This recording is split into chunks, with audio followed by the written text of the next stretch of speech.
porque nosotros no ignoramos las maquinaciones de Satanás.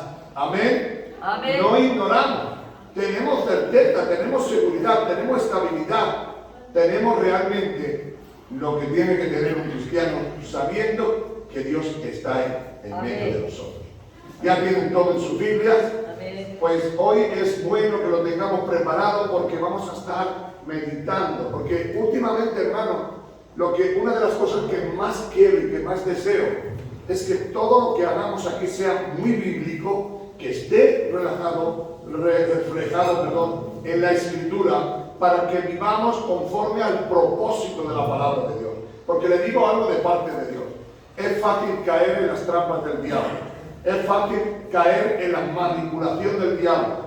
Hoy, si no predican la Biblia, solamente pueden predicar otras cosas, pero la Biblia, esa es la que no se equivoca, es la palabra profética más sabia y más directa, que es a través de la palabra de Dios.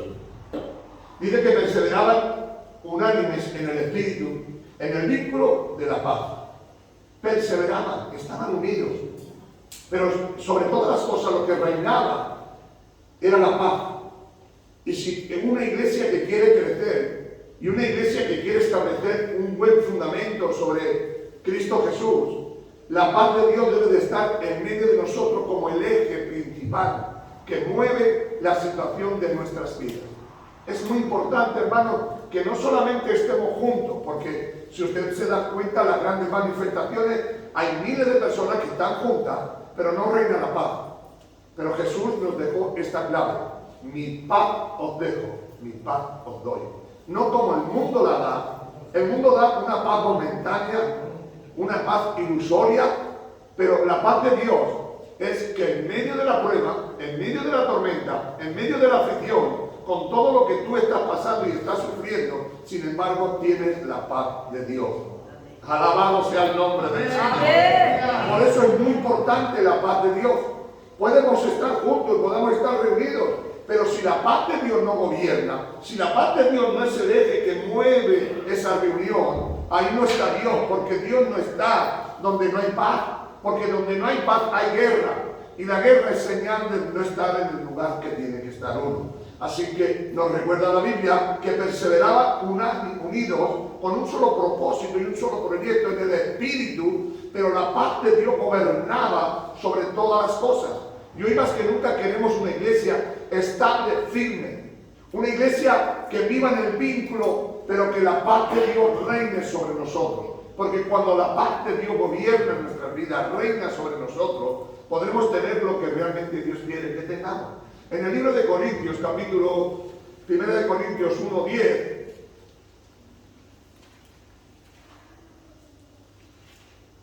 si usted lee ahí, nos trata de llevar al mismo lugar, pero en otras amplias, grandes diferencias. Le ruego, hermanos, por el nombre de nuestro Señor Jesucristo, que todos se pongan de acuerdo y que hablen una misma cosa. Hay otro punto importante. No solamente podemos estar reunidos, sino que tenemos que hablar una misma cosa. Porque hay un gran problema en estos tiempos en las iglesias. Cuando hay miles de diferencias de opiniones o cientos de diferencias de opiniones, las opiniones son para ti, pero conforme a la Biblia debemos de estar de acuerdo en todo lo que en ella está determinado. Cuando hay algo fuera de la Biblia, tú puedes creer en el Real Madrid, aquel puede creer en el Barcelona y aquel puede creer en el Bilbao, en Sevilla, pero eso no tiene que implicarte dentro de tu congregación. En lo de tu congregación tiene que ser lo bíblico, porque todo lo que sea que no esté en la Biblia son chuflas. A ver, digan conmigo, chuflas. No me importa lo que tú pienses o opines de ciertas cosas. A mí lo que me importa es lo que pienses conforme a la palabra de Dios. Cada uno tiene que tener su idea y sus tendencias, pero tú tienes que estar en esto que es la palabra de Dios. Así que en Corintios tenían mil y una ideas, pero Pablo lo que quería es que la gente entendiera que deberían de estar de mutuo acuerdo en lo que era relación a la palabra de Dios. Filosofías van a encontrar en todos los tiempos. Dice, os ruego, hermanos, por el nombre de nuestro Señor Jesucristo, que todos se pongan de acuerdo y que hablen la misma. Y que no haya división entre vosotros, sino que estén enteramente unidos. Esto es lo que trata Dios de decirnos en esta noche. Deja tus diferencias, tus puntos de vista, tus ideas partidarias de esto o de aquello. Céntrate en Cristo Jesús. Y Cristo Jesús te lleva a la unidad. Si veis, mis queridos hermanos, todos los debates que Jesús tuvo dentro del cuerpo de Cristo siempre los llevó a la Biblia. Siempre. Mira, Moisés dijo que si esto, que si aquello. El Señor no se trataba de ensalzar con ellos, ni de contradecirlo, ni de aprobarlo. Mira, la ley dice que si una mujer se pilla en adulterio, que nosotros vayamos y la apedreemos. Y Moisés no quería meterse en el lío y le dijo, bueno, vale. Si lo dijo Moisés, fue un hombre sabio. Solamente digo que el que lo haga esté limpio de pecado. Y como nadie estaba limpio de pecado, se tuvieron que ir cada uno por su sitio. Pero Jesús respondió esto. Otra de las preguntas que le hicieron a Jesús fue, ¿se puede dar tributo a César? ¿Es lícito? Y él le dijo, pues claro que es lícito. ¿Por qué? Dice, a ver, enséñame la moneda. Y le enseña la moneda y dice, ¿de quién es la cara? De César. Pues para darle a César lo que es de César y a Dios lo que es de Dios. ¿Qué quiere decir esto? Que todo lo que transcurra fuera de la Biblia son vanas filosofías de pensadores. Y las vanas filosofías de pensadores no tienen que relacionarse con la verdad divina de Cristo. Una iglesia dividida en pensamientos, en palabras y en proyectos va a la destrucción. Pero una iglesia que esté fundamentada sobre la roca que es Cristo Jesús, no habrá nunca ninguna sombra ni confusión de variación, porque Dios nunca dejó nada a la confusión. Solamente que hay cosas que nosotros no podemos entender. ¿Y por qué no podemos entender? Porque dice la Biblia que los secretos es de Dios y lo revelado es para el hombre. No podemos transgiversar la palabra de Dios. Así que el apóstol Pablo tiene que escribirle. Y él le ruega que todos sean del mismo pensar, del mismo sentir. Que no hayan entre ellos diferencias de la palabra de Dios, ni de las cosas de Dios. Que tengamos todo una misma mente. Cuando venimos a la iglesia, tenemos todo que tener una misma mente. ¿Cuál es la mente que tenemos que tener? Dice la Biblia, vosotros tenéis la mente de Cristo. ¿Sí o sí? Amén. Si nosotros tenemos la mente de Cristo, no es porque seamos Frankenstein, ni porque lo hayamos hecho un trasplante de cerebro y el curativo. No. Es porque dice la Biblia que nosotros tenemos la mente de Cristo, porque tenemos la Biblia, y en la Biblia está la mente de Cristo. Amén. Si nosotros en esta noche entendemos esta verdad, la iglesia de Dios tiene que ir junta y unida. Y todo aquello que se sale de la Biblia es personal. ¿Es para ti o es para él? Pero yo no puedo hacer partícipe de algo que no está escrito en la Biblia. Que me imagino, que me figuro, que pienso, que creo. No, hermano, vámonos a la Biblia en relación a lo que Dios tiene para nosotros. El apóstol Pablo termina de una manera o de otra y termina diciendo esta frase: que todos tengáis el mismo padecer, el mismo deseo, el mismo anhelo, concluyendo en la base que Dios quiere que nosotros vivamos. Hoy más que nunca necesitamos una iglesia unida, porque solo en la unidad podremos concentrar y bendecir a Dios. Algunos se creen que la unidad es alguna base sencilla, pero le digo de parte de Dios que la unidad es la que hace que otras personas vengan al reino de Dios. Hechos de los Apóstoles, capítulo 2, versículo 43. ¿Sabéis que es el principio de la iglesia primitiva? Una iglesia primitiva con muchos conflictos, pues habían declarado el evangelio a judíos y no judíos. Aunque ellos eran judíos de judíos, seguro que la mayoría de ellos eran fariseos y creían en aquello que estaba escrito. Y sobrevino temor a todas las personas y muchas maravillas. Hechos de los Apóstoles 2:43. Y sobrevino temor a todas las personas y muchas maravillas y señales eran hechas por los apóstoles. Bueno, ya sabéis, cuando es el derramamiento del Espíritu, tanto es que Pedro dice que esto es lo que mandó Joel, que se sería un derramamiento sobre toda carne, sobre toda persona. Se cumplió aquí la Escritura, porque personas que eran muy normales fueron llenas del Espíritu Santo y hablaban en otras lenguas y entendían el idioma de otra persona. Así que vino un gran temor sobre aquel lugar, la gente quiso saber más de Dios, pero vemos la regla y el patrón en que se movía. Y todos los que habían creído estaban, ¿cómo estaban? Juntos, unánimes. Porque podemos estar juntos en revueltos, pero no estar del mismo acuerdo, del mismo sentir, del mismo pensar. Hoy, si nosotros no entendemos esto, nos dice en el Salmo 133, mirad cuál bueno y cuál delicioso es habitar los hermanos juntos en armonía. Juntos en armonía. Porque solo en este momento en que estamos en armonía es cuando Dios envía bendición y vida eterna. Amén. Amén. Si hay discordia, si hay división, si hay diferentes opiniones, Dios no va a estar ahí, porque Dios no va a estar en el desorden. Eso no quiere decir que yo no tenga mis propias ideas, mis propios pensamientos para mí, pero no para compartirlos con los demás. Aquí la Biblia lo que trata de decirle el apóstol, el escritor, que en ese momento no era el apóstol, era Lucas, el que estaba trabajando y sirviendo para alguien que se llamaba, ¿cómo se llamaba? Teófilo, que fue el mismo que escribió el libro de Lucas, por orden de Teófilo. Teófilo era un hombre con dinero y Lucas era un médico de él, pero le puso a escudriñar la Escritura y a ver si lo que predicaban de Cristo era verdad o mentira. Y él le dice todas las consecuencias que había hecho. Por eso Lucas aparece en la Biblia sin ser ningún apóstol y seguramente sin ser ningún creyente en la época de Jesús, sino que fue después de Jesús. Esto sería simplemente leer la Biblia.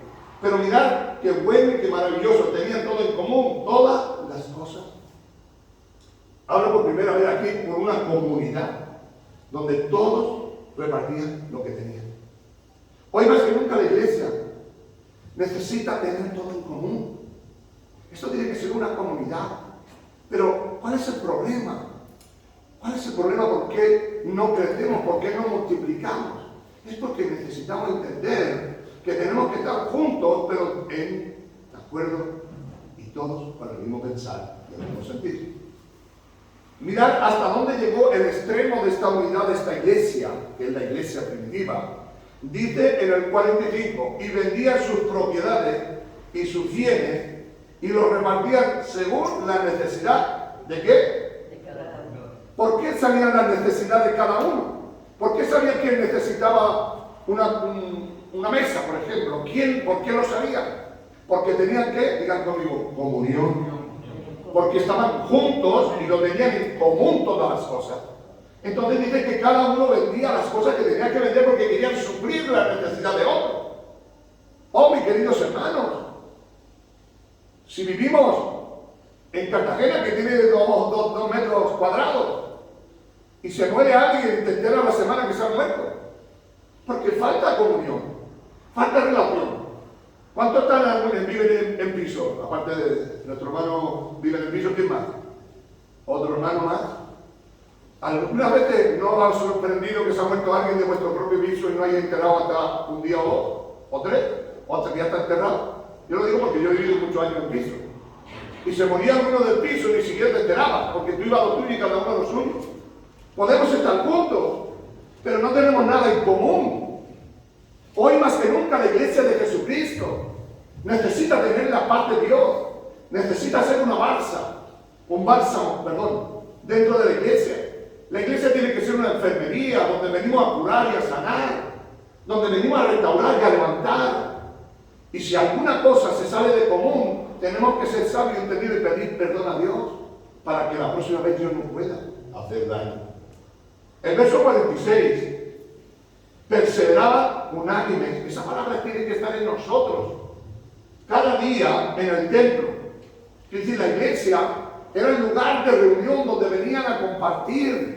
Y la iglesia, porque seguramente cada uno vivía en su hogar, en su barrio, pero cuando venían a la iglesia era algo donde cada uno exponía el sentir, la necesidad de cada uno. seguro que había hombres y mujeres preocupados por este asunto. Yo quiero que entiendas de parte de Dios. Dice, y perseveraban unánime cada día en el templo. Ahora venimos 2 o 3 veces por semana a la iglesia y dejamos de desear también esto. Antes eras todos los días, tenía la obligación de reunirse y alabar y bendecir el nombre del Señor. Yo, Miguel Jiménez, confieso, mis queridos hermanos, que yo he estado por muchos años teniendo 7 cultos a la semana. En mi iglesia donde yo estaba teníamos cultos, solamente librábamos los miércoles. Y los miércoles me iba a los campanos a otra iglesia a visitar porque deseaba estar junto de nuevo y alabar y bendecir el nombre del Señor. Perseveraban unánime todos los días.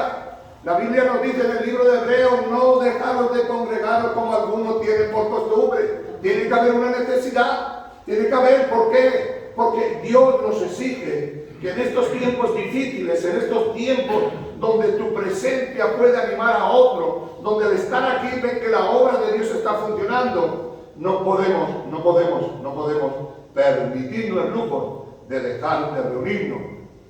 Dice que partían el pan en las casas. Quiere decir, no solamente era la comunión que estaba aquí, sino que eso después se prolongaba a que hermanos se quedaban de acuerdo para ir a otras cosas. Yo lo he hecho por muchos años, yo lo he hecho. Después de mi culto a las 10 he ido a otras casas, he podido estar. Quiere decir que es bueno que lo hagamos. Comían juntos con alegría y sencillez de corazón. Que había una sinceridad. La sinceridad era tan buena que podía ver el corazón, la sencillez del corazón. Que decir, que podía ver que el acto que hacía no era con doblez, el acto que hacía no era con hipocresía, el acto que hacía no era para avergonzar, el acto que hacía no era para contender, sino que el acto que hacía era para una bendición, porque podía ver el corazón, te podía ver como el hermano sabía aquí, como la hermana sabía y te contaba que podía ayudar. Digan conmigo aleluya. Aleluya. Digan conmigo gloria a Dios. Gloria a Dios. Necesitamos la unidad más que nunca. Mirad cómo va terminando el verso 47. Alababan a Dios, tenían favor con todo el pueblo. Y esta es la parte genuina, poderosa del estar reunidos, unidos, juntos, de vivir en paz y en seguridad. Y el Señor añadía cada día a la iglesia lo que había de qué. Hoy queremos que vengan porque vengan. ¿Sabéis por qué el Señor añadía a los que habían de ser salvos? Porque la iglesia era el reflejo de la vida de Dios. Cuando hablaban de la iglesia podían decir si son unos locos, gritan, chillan, pero hay algo que no está en nadie, solo en ellos. Hay algo que me atrae, hay algo que me cautiva, hay algo que me fascina. Sí, serán pocos, serán muchos, pero le digo de parte de Dios que esto es la esencia para que la iglesia se multiplique. ¿Para qué Dios quiere enviar gente con nosotros si nosotros no estamos de acuerdo? Si entre nosotros puede que haya lío. El Señor va a enviar a una iglesia donde busquen a Dios y busquen la unidad del Espíritu. Donde nadie habla de nadie. Donde nadie critica de nadie. Donde nadie menosprecia de nadie. Ustedes me dirán, hermanos, que nosotros nos criticamos. Yo no digo que sea usted, estoy hablando de la forma que la iglesia nos enseña continuamente. Hay algo que yo y usted no podemos olvidar. Hoy más que nunca necesitamos, escúcheme, necesitamos de que el Señor envíe gente para que sea salvo. Hoy más que nunca lo necesitamos. Hay una estadística en los Estados Unidos, en Alemania, en Inglaterra, en Europa y por desgracia en España. Se están cerrando más de 10.000 iglesias por año. Hice un viaje a Londres, estuve en Inglaterra y estuve en Londres y me quebranté, suspiré y me se cayeron lágrimas porque vi iglesias del 1600, del 1700, cristianas evangélicas que se habían vendido a discotecas, al budismo, al hinduismo, y en las puertas salía un elefante, que se supone que es un dios de los indios, uno de tantos que ellos tienen. Hermanos, iglesias que desde el 1600 fueron iglesias donde la presencia de Dios, el poder de Dios. ¿Y sabes por qué la cerraron? Es más, ¿por qué la cerraron? Porque los miembros que habían en la iglesia no unían y no estaban juntos. Se peleaban por diferencias y por cosas que no tenían nada que ver con el Dios del cielo. Por eso reprendo y echo fuera ese demonio que puede. Debemos de buscar la unidad del Espíritu. Es una de las cosas que está sucediendo en el mundo. Más de 10.000 iglesias por año se están cerrando a nivel de Europa. Hermanos, se están cerrando. Estuve en Suiza, en un pueblo que se llama Jana o algo así, un nombre raro. Montana, se llama Montana. Una iglesia, hermanos, preciosa, se le ha convertido en un museo porque no había miembros para asistir a aquella iglesia, que había costado sangre y que habían muerto, según la historia, por defender aquel punto de adoración, y hoy se había convertido en un museo del pueblo porque no había quien fuera a ese lugar. Quiero llegar muy pronto al asunto que estoy compartiendo. Hoy más que nunca, aunque tú no te lo creas, tu hermano te necesita, tu hermana te necesita, necesita tu calor, necesita verte cuando se sienta que estás ahí, necesita ver tu respaldo, necesita ver que con tus problemas, con tus dificultades, con tu tranca, con tu barranca, estás ahí apoyando en la obra de Dios. Hoy más que nunca, hermano, esta reflexión sirva para todos nosotros. No dejemos de congregarnos, no busquemos la vuelta. El gato tiene 4 patas. Si le buscas pico, puede ser que tenga la colita de atrás, que tiene el rabito de atrás, pero eso no es nunca una pata. Así que no le busques vuelta a nada ni nadie. Cuando realmente nosotros entendemos qué es la unidad, hay un solo cuerpo que nos dirige a todos. En el libro de Efesios capítulo 4, versículo 4 al 6, nos está tratando de hablar de algo, que solamente hay un solo espíritu, un solo cuerpo y una sola fe. No entiendan ni comprendan que aquí no hay división de asuntos. El asunto que hay, dice aquí, que hay un solo espíritu, un solo cuerpo y una sola fe y un solo Señor. Y un Dios y Padre de todos. Así que cuando aquí venimos, estamos apoyando a una sola fe, a un solo espíritu, a un solo cuerpo, a un solo Jesús y a un solo Padre. Esto no puede tener unos partidarios. Esto es la unidad. La unidad significa que somos uno, que estamos ahí, que no tenemos varias cosas en las cuales confundirnos y pelearnos. Lo que Dios trata de decirnos es que la fe de aquel hombre, que la fe de aquella mujer, es la misma que todos luchamos por la que todos creamos. Es la fe que vence al mundo. Esta es la fe que vence al mundo. Por mucho que digan los de afuera, por mucho que hablen los de afuera, si no tienen la paz de Dios, no tienen nada. Si no tienen la fe de Dios, no tienen nada. Si no tienen a un solo Dios llamado el Cristo de la gloria. Hay algo que nosotros no debemos de olvidar. La iglesia está constituida por hombres y mujeres. La iglesia no es este local que tenemos aquí. No, esto es un salón donde nos venimos a reunir o un local o lo que tú quieras llamarlo. La iglesia eres tú. Porque dice el apóstol Pedro, como piedra viva nos edificamos los unos a los otros y somos el edificio de Dios. Si tú lees el capítulo 12 de 1 de Corintios, en 1 de Corintios dice que la iglesia es el cuerpo de Cristo. Que la iglesia es un edificio, que cada uno de nosotros tiene un lugar y un sitio, y que a lo mejor tú eres ventana, estoy hablando por decir algo, tú eres ventana, tú eres puerta, a lo mejor el otro es silla, yo no sé lo que eres, pero todos, entre todos, formamos el edificio de Dios. Da igual que estés aquí que en la China, tú eres el edificio de Dios. Dios nos está diciendo en este tiempo que los que creemos en la iglesia debemos de luchar por ella. Que los que creemos en la fe de Jesús debemos de luchar por ella. Que los que creemos que hay un solo Dios debemos de luchar por ella. Pero hoy más que nunca, hermanos y hermanas, yo desde aquí arriba os digo, os necesito. Necesito que estéis ahí, que estemos juntos, que luchemos, que peleemos. Como iglesia de Jesucristo, que estemos bien preparados, esperando la venida de nuestro Señor Jesucristo. Hoy más que nunca necesitamos ser vigilantes, siervos vigilantes, que podemos decir en nuestra mente, en nuestro corazón, el Señor tarda mucho.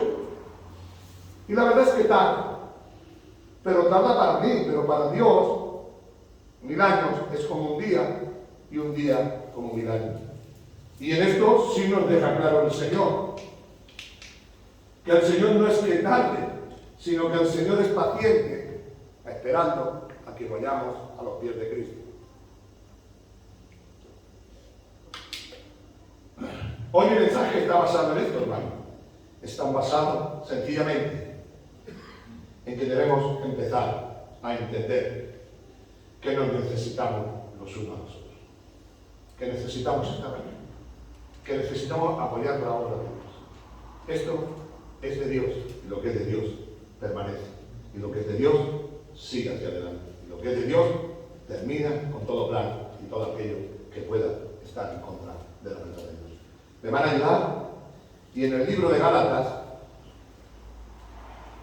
nos dice el 3:28 que somos todos uno en Cristo.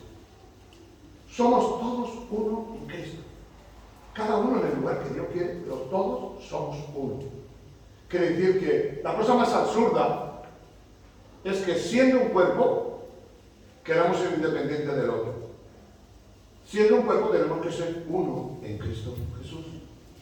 En Romanos 12:4 nos va recordando la misma asunto. Porque si hay algo que Dios esté haciendo en estos tiempos, es que Dios está preparando a su iglesia para que seamos uno. Porque Dios no puede venir a por 20 personas diferentes. Dios va a venir solo buscando a uno.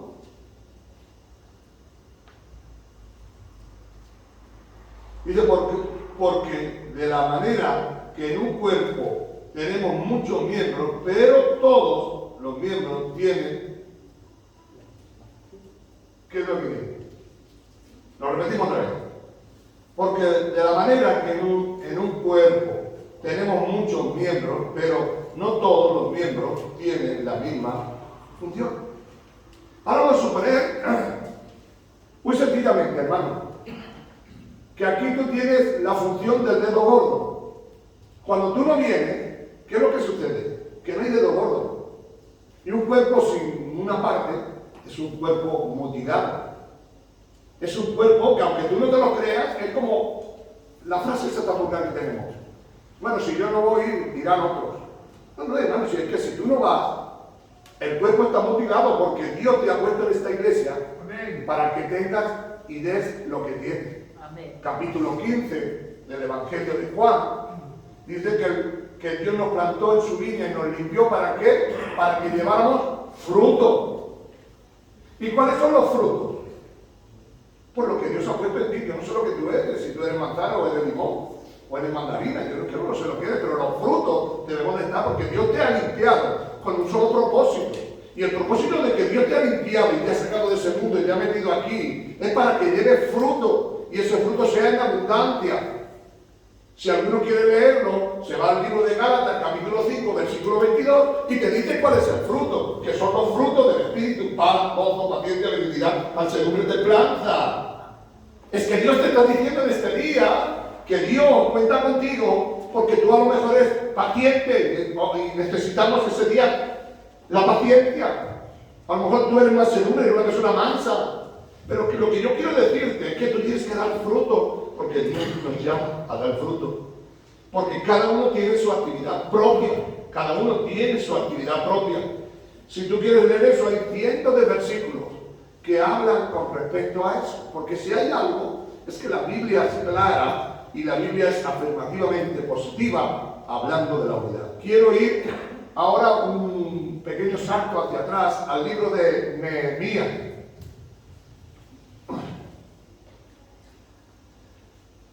El libro de Nehemías es muy interesante. Es el copero del rey. Es un hombre que vivía bien. Un hombre que se lo pasaba con bomba, porque estaba allí, también sí tenía su riesgo, pero se lo pasaba muy bien. El libro de Nehemías, si empecéis a leer el capítulo 1 hacia adelante, es una historia maravillosamente preciosa y maravillosa. Es un hombre que está bajo el gobierno del rey. Él solamente tenía un riesgo. ¿Cuál era el riesgo? Que cada vez que el rey bebía vino, él tenía que beber el vino. ¿Por qué? Porque si estaba envenenado, el primero que moría era él. Pero aparte de que ya le entrara el gallego abajo y no se muriera, era una maravilla. Él no entraba bien, pero mirad, hermano, cuando tú lees el capítulo 1 y empieza a preguntarle a sus hermanos, empieza a decir cuál es la situación del pueblo, y los hermanos que vienen de otro lugar dicen, mira, los judíos están en afrenta. Mira si están en afrenta, que bueno, se ríen, se cachondean de ellos y encima de todo viven en un tiempo amargado. Las murallas de Jerusalén están derrumbadas, las puertas están quemadas al fuego. Dice que él entró en angustia, entró en tristeza, porque se enteró que sus hermanos no estaban bien. ¿Y saben lo que sucede con Nehemías? Que se arriesga a hablar con el rey. Podía haber muerto, pero él se arriesga, sabe que Dios está con él. Y le pide un favor. ¿Cuál es el favor que le pide? Que le permita llegar de nuevo a Jerusalén para restaurar, digan conmigo, para restaurar. Y Dios tiene que poner en tu corazón ser un restaurador y una restauradora. Alguien que levanta, que edifica, que construye. Ahí estaba Nehemías con ese espíritu de restaurar. Y cuando llega en el capítulo 4, ya empieza a poner los fundamentos de la restauración. Entra y ve que todo está en desorden, que cada uno va por su pellejo, que cada uno va a su bola, que cada uno hace lo que bien le viene en gana, y él dice, no, esto no es de Dios. Hay que poner orden en este lugar. ¿Sabéis lo que hacían los ricos? Se aprovechaban de los pobres. Le dice, esto no está bien. Los ricos tenían sus buenas casas, sus buenas tesoradas, y los pobres estaban más pobres todavía. Pero hay una cosa que a mí me anima mucho. Mirad en el versículo 2, 19. ¿En el 19, perdón, en el 19? No, 19. No, el 4, 6. Que el 19 tiene otra cosa. Y edificaron pues 4:6. Y edificaron pues el muro, y todas las murallas fueron terminadas hasta la mitad de su altura. ¿Por qué dice que sucedió esto? Porque el pueblo tuvo ánimo para trabajar. Hay que tener ánimo. Dice que cuando él va allí, todo el mundo está desordenado, todo el mundo esto y lo pone en orden. Y dice que terminaron ese trabajo hasta la mitad de la muralla, porque en el pueblo había ánimo.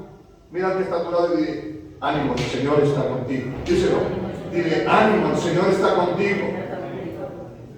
No puedes pararte de construir, no puedes pararte de trabajar. Hay que animarse en el nombre de Jesús. Vamos a levantar la muralla, vamos a hacer toque, vamos a decir al diablo que no puede entrar en este lugar, porque hay muralla del Espíritu de Dios.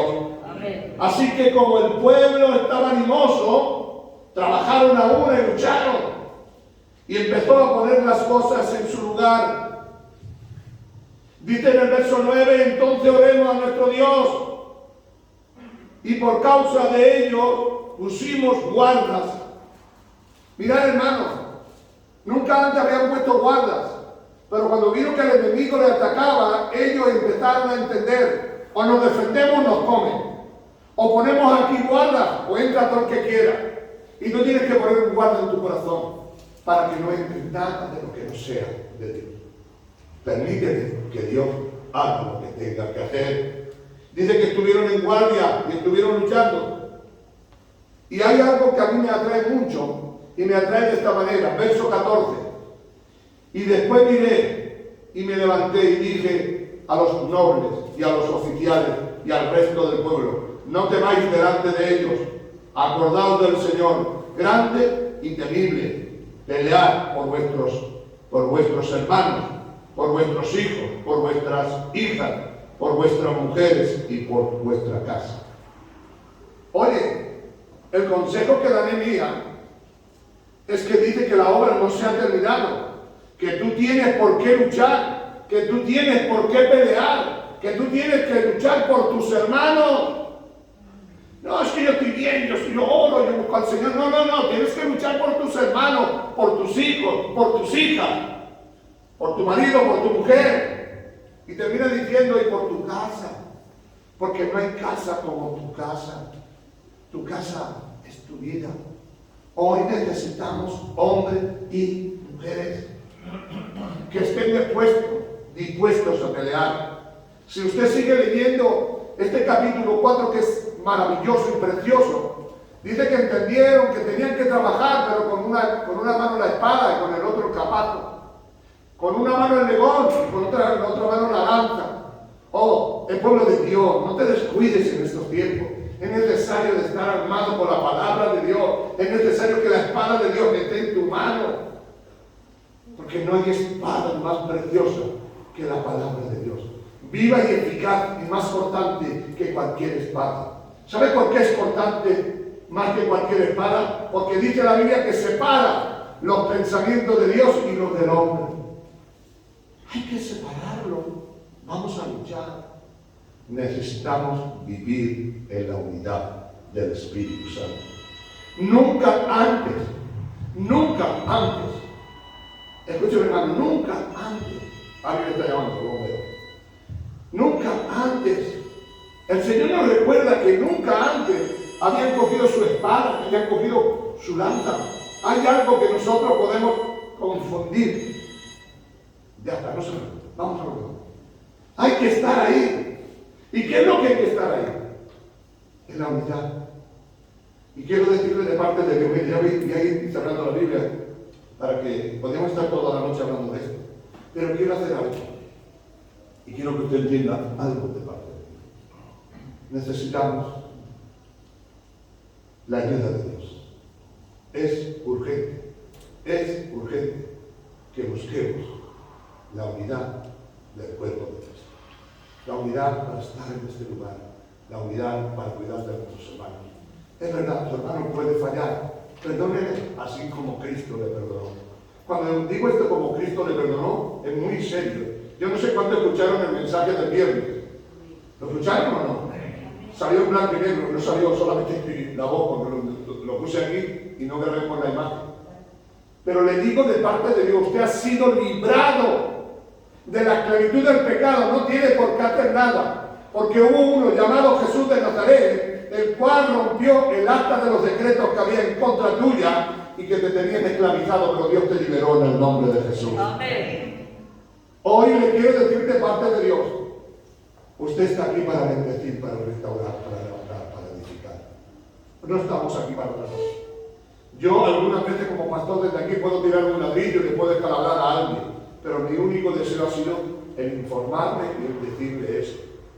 Usted, si en alguna cosa yo le descalabro, usted tiene que ponerse su venda y curarse en el nombre de Jesús, porque siempre que lo hago con la intención de decirle la verdad y solamente la verdad.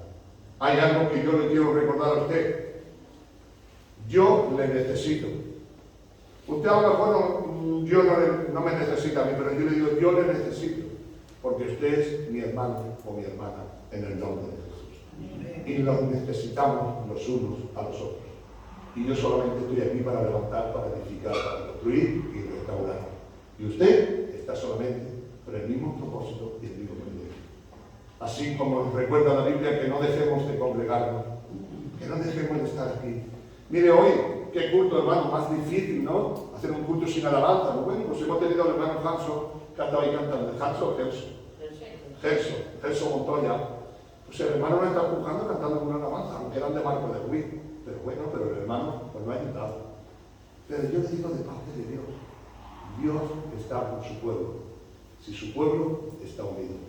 Si usted lea el libro de Nehemías, por favor, le pido, en el nombre de Jesús, léalo. Es espectacular, léalo. Es un libro, vamos a ver, usted si no tiene en su casa, lea el libro de la Biblia, léalo. Allá afuera tenemos también, ¿cuántos saben que tenemos una biblioteca?